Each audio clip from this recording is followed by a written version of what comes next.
CBSE words में आपका स्वागत है। तो इस वीडियो में हम क्लास 6 साइंस का सेकेंड चैप्टर जिसका नाम है कंपोनेंट्स ऑफ फूड उसकी एक्सरसाइज सॉल्व करेंगे। इसमें पहला क्वेश्चन है name the major nutrients in our food. जो हमारे फूड के अंदर मेजर न्यूट्रिएंट्स हैं, मेजर वाले बताने हैं, जो मेन बड़े बड़े वाले जो न्यूट्रिएंट्स हैं उसकी बात कर रहा है आपसे। तो आपकी बुक में बिल्कुल दिया हुआ है, डायरेक्ट वही चीज़ आपको लिख देनी है। तो मेजर न्यूट्रिएंट्स आपको मैंने क्या पढ़ाया है, एक तो आपका कार्बोहाइड्रेट्स होता है, प्रोटीन्स हो गया, फैट्स हो गया, वाइटामिन्स हो गया, मिनरल्स हो गया। ये 5 जो है वो मेजर होते हैं। सेकंड क्वेश्चन क्या है, नेम द फॉलोइंग।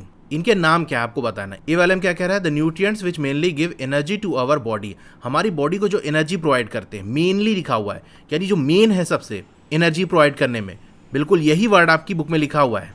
तो इसका आंसर होगा कार्बोहाइड्रेट्स, क्योंकि एनर्जी आपके फैट भी प्रोवाइड करते हैं, लेकिन जो सबसे मेन है एनर्जी प्रोवाइड करने में वो आपका कार्बोहाइड्रेट्स है। ठीक है, क्योंकि आप फैट बहुत ज़्यादा कंज्यूम नहीं कर सकते, उसके वजह से आप मोटे हो सकते हो। ये सारी चीज़ें मैंने आपको चैप्टर में पढ़ाई हैं। ठीक है, इसीलिए आपको फैट ज़्यादा नहीं खाना चाहिए। तो एनर्जी मेनली कहाँ से मिलती है, जो कार्बोहाइड्रेट्स हम खाते हैं उसी से मेन एनर्जी हमको मिलती है। बी वाले की बात कर लें, the nutrients that are needed for the growth and maintenance of our body. बिल्कुल यही चीज़ आपके एनसीईआरटी में लिखा हुआ है, growth and maintenance of body. Protein आपको चाहिए इसके लिए। सी वाले पार्ट में कह रहा है, a vitamin required for the maintaining good eye sight. हमारी आंखें अच्छी रहें, तो आंखों की जहाँ बात हो तो वहाँ पर किसकी बात होगी, वाइटामिन ए। डी वाले में क्या कह रहा है, a mineral that is required for keeping our bones healthy. हमारी हड्डियों को हेल्दी रखने के लिए कौन सा मिनरल, ठीक है, मिनरल की बात कर रहा है। तो हमारी हड्डियों को हेल्दी कौन रखता है, कैल्शियम। कैल्शियम इसका आंसर होगा। थर्ड वाला पार्ट देख लेते हैं, name 2 foods each rich in. आपको 2 फूड बताना है जो कि रिच हो किसमें, fat, starch, dietary fibre, protein, इन सब का अलग अलग आपको बताना है। तो वो कौन से फूड है, आपने चैप्टर पढ़ा होगा तो जानते होगे, बहुत सारे नाम आपको मैंने बताए थे जिसके अंदर फैट्स होते हैं। तो कोई सा 2 आपको लिख देना है। जो मेनली आपके ऑयल्स होते हैं उन सब में फैट होता है, तो किसी भी एक ऑयल का नाम लिख सकते हो। जैसे मैंने यहाँ लिख दिया सनफ्लावर ऑयल, और दूसरा क्या है आपका, घी लिख दो, बटर लिख दो, कुछ भी लिख सकते हो। स्टार्च की बात कर लें तो आपका जो रॉ पोटैटो होता है, कच्ची जो आलू होती है उसके अंदर होता है, राइस लिख सकते हो। ठीक है, सी की बात कर ले, डाइटरी फाइबर, जितने आपके होल ग्रेन्स हो गए, जो फ्रेश वेजिटेबल्स हो गई, इस तरह आप लिख सकते हो। जैसे मैं यहाँ पर दूसरा लिख देता हूँ, पल्सेस लिख सकते हो आप। पोटैटो हो गया, इसे लिख सकते हो। प्रोटीन की बात कर लें, प्रोटीन आपको मिल्क में मिल जाएगा, फिश में मिल जाएगा, और आपका ग्राम हो गया, बीन्स हो गई, एग्स हो गया, बहुत सारे नाम है, कोई 2 आपको लिखने हैं तो यहाँ से लिख सकते हो। फोर्थ वाले में क्या पूछ रहा है, आपको टिक करना है उस स्टेटमेंट को जो कि करेक्ट है, जो सही हो उसके आगे टिक लगा दो।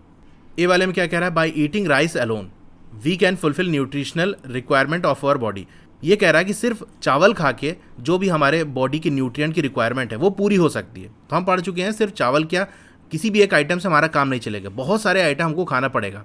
इसीलिए हमारे जो भी मील होती है उसके अंदर बहुत से वैरायटी ऑफ फूड्स होते हैं, ताकि सारे जो न्यूट्रिएंट्स है बॉडी को वो मिल सकें। तो ये बात गलत है, गलत के लिए हमको कुछ क्रॉस वगैरह नहीं लगाना, बस उसको छोड़ देना है। सही है तभी टिक लगाना है। तो बी वाले में क्या कह रहा है, deficiency diseases can be prevented by eating a balance diet. तो बात सही है, जो डिफिशियंसी डिजीजेज हैं उनसे हम बच सकते हैं अगर हम बैलेंस डाइट लें। तो बात सही है, तो यहाँ पर हम टिक लगा देंगे।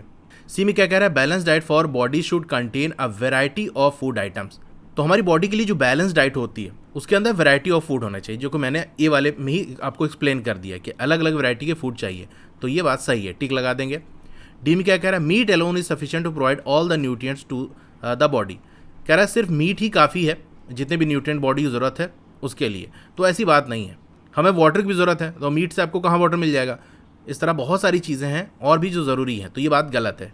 फिफ्थ वाले में क्या कह रहा है, fill in the blanks. Dash is cause by the deficiency of vitamin D. Vitamin D की कमी की वजह से क्या होता है, तो इससे एक बीमारी होती है जिसे हम कहते हैं रिकेट्स।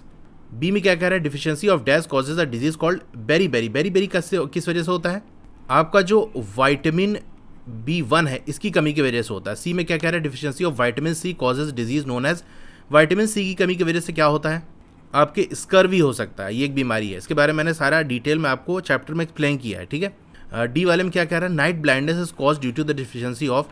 नाइट ब्लाइंडनेस किसकी वजह से होता है, किस चीज़ की कमी की वजह से होता है, तो अगर आपके फूड के अंदर वाइटामिन ए की कमी होगी तो आपको नाइट ब्लाइंडनेस हो सकता है, यानी रात में आपको कम दिखना या कुछ ना दिखना, ये होता है आपका नाइट ब्लाइंडनेस।